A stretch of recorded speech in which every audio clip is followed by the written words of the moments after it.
right now, we're offering 0% interest financing for 24 months or 10% off. Call Bath Fitter today for your free in-home estimate. At Tile Center, our highly trained design professionals will discuss your ideas and provide helpful suggestions to help you create that dream room from beginning to end. Our goal is to provide excellent customer service that instills confidence in our clients about the quality of products you select for your home. Come see why for yourself at any of our locations at Tile Center or online at tilecenter.com. Your tile and stone experts. And we're back. Sponsored by Terry Lambert Hyundai. We have a fantastic forecast both today and tomorrow. Back to sunshine tomorrow. It's going to be mostly dry, and then as we go into the weekend, that's when we'll see some chances of rain and our temperatures start to heat up. All those details coming up. Now on News Channel 66, a Florida woman missing in Allendale County. We will have the latest on that search as your news at 6 starts now. Live from Television Park, this is WJBF News Channel 6 at 6.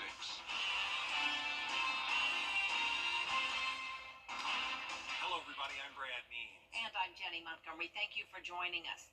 Coverage you can count on begins with an investigation in Allendale County after a woman went missing there 2 days ago. Law enforcement found her vehicle parked on a set of train tracks in a very rural part of the county. News Channel 6's Bria Smith is live at the Allendale County Sheriff's Office. Bria.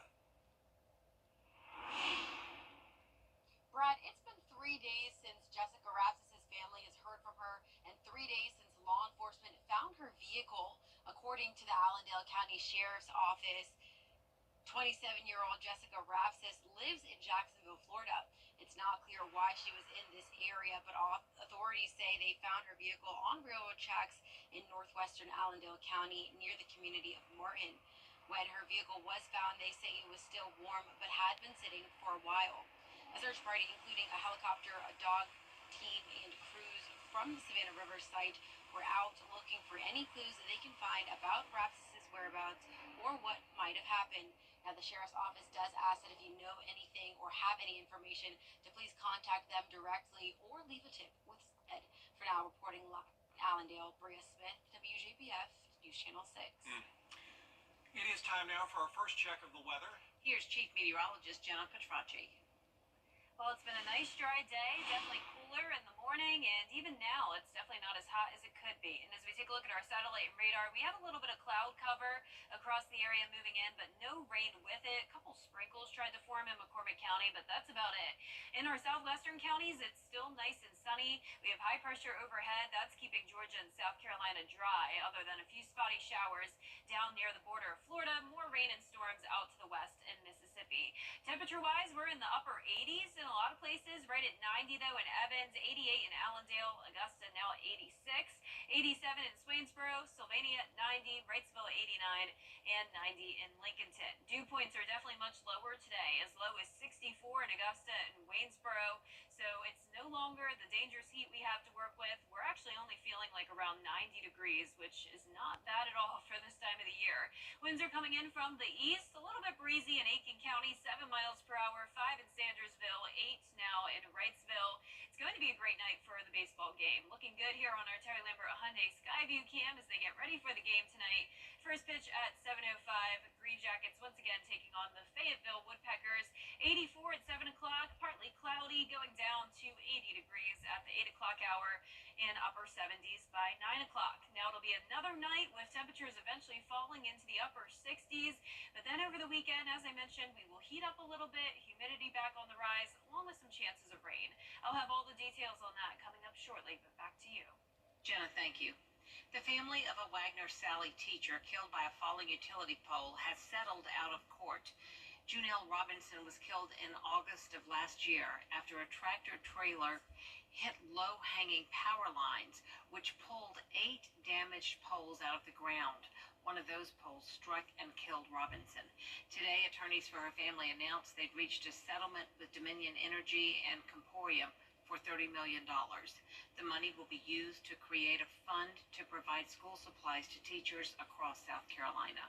We have an update for you now out of Columbia County on the construction of Westmont Elementary School, and the building is not going to be complete in time for school tomorrow. They're still working on it, still finishing up the construction project. So, students go to the Columbia County School Support Department complex that's on Riverwatch Parkway, and we have the traffic plan for that on our website at WJBF.com.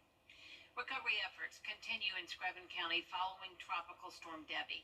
Local farmers are at a loss due to massive flooding, but that's not the only major obstacle they're facing.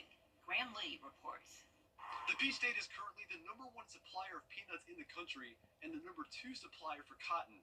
But the storm damage is only adding to the challenges coming to farmers growing those crops.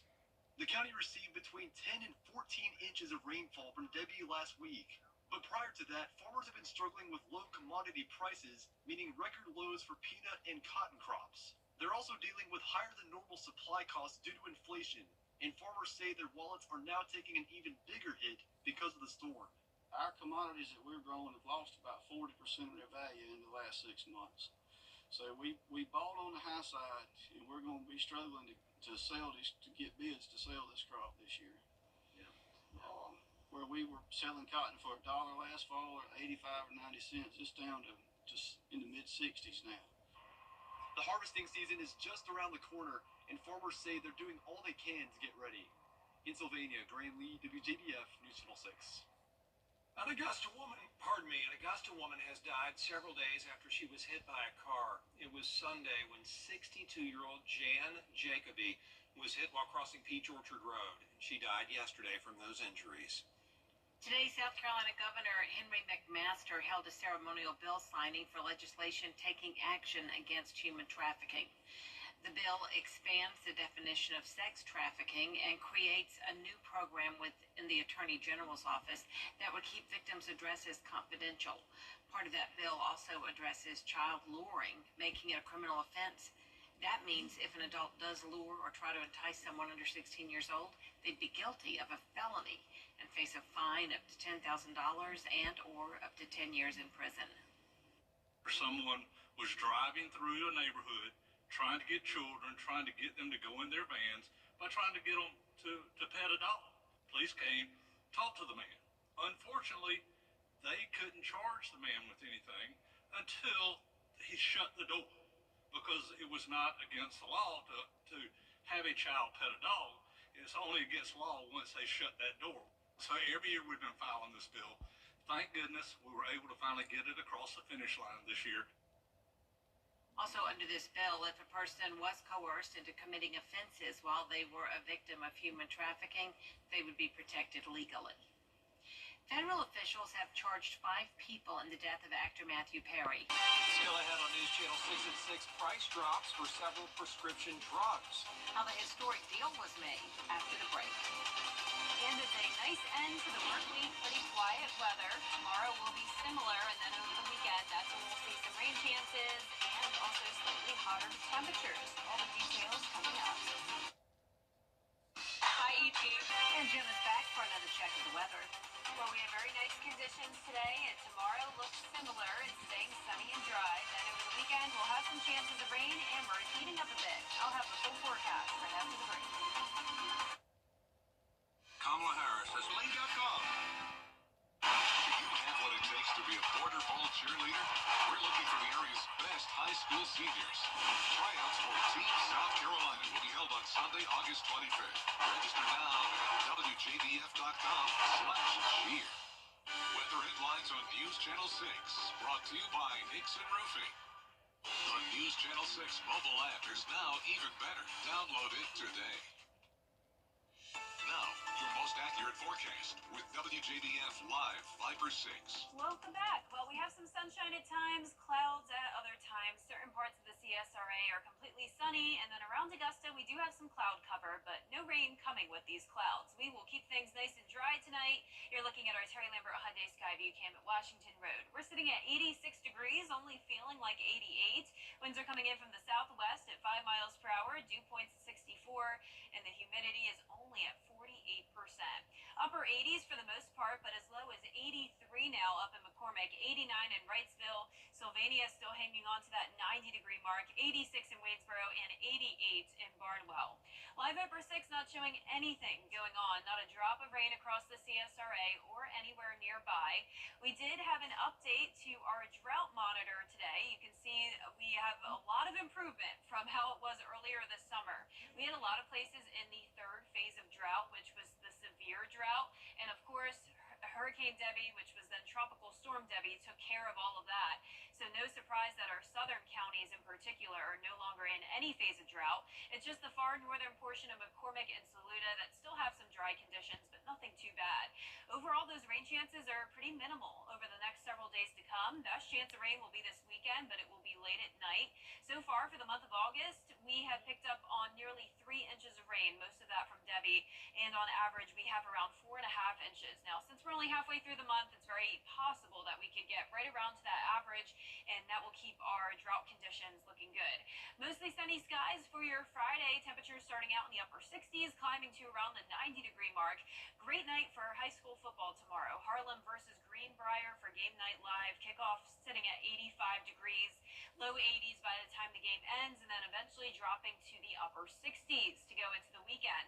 71 for Sunday morning. That'll be about as warm as it gets. Then next week, we'll continue to see the upper 60s, and even our high temperatures will be below average next week. Our weekend forecast showing some rain knocking on our door starting Friday night. This is 10 o'clock, our long-range futurecast. You may think it looks like it'll be really rainy, but because this high pressure is in control, that's keeping a lot of dry air in place. So notice this just kind of fades away.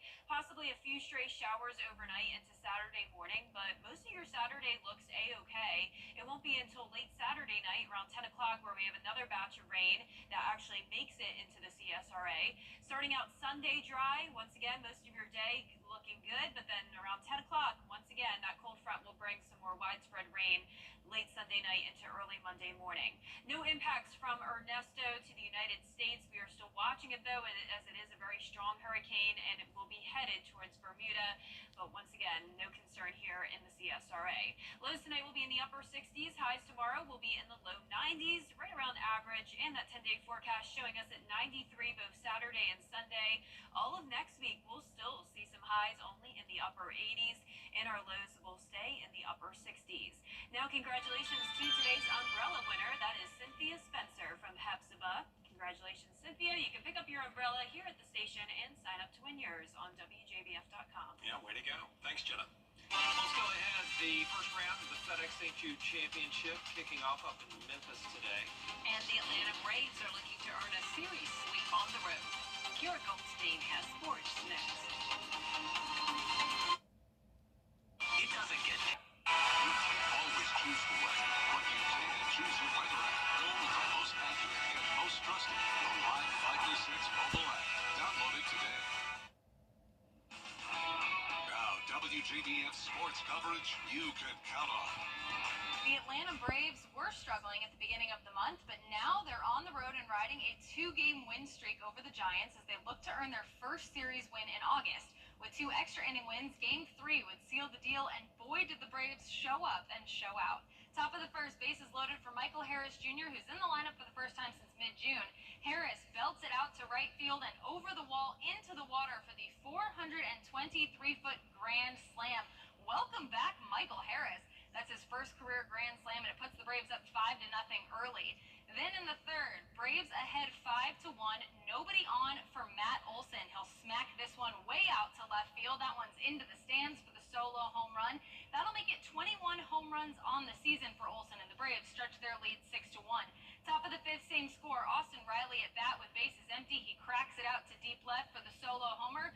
Braves lead 7-1 through 5 and would go on to win 13-2. They'll look for the series sweeping Game 4 on Thursday night. More updates on this series throughout the week.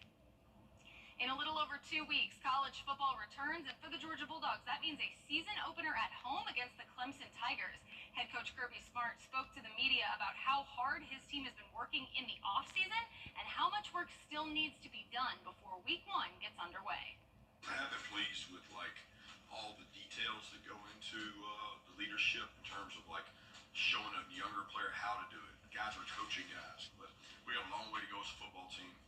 We are nowhere near close to where we need to be. I feel like we have less depth than we've ever had, and that's kind of a common theme talking to other coaches I talk to. I call it the deterioration of football.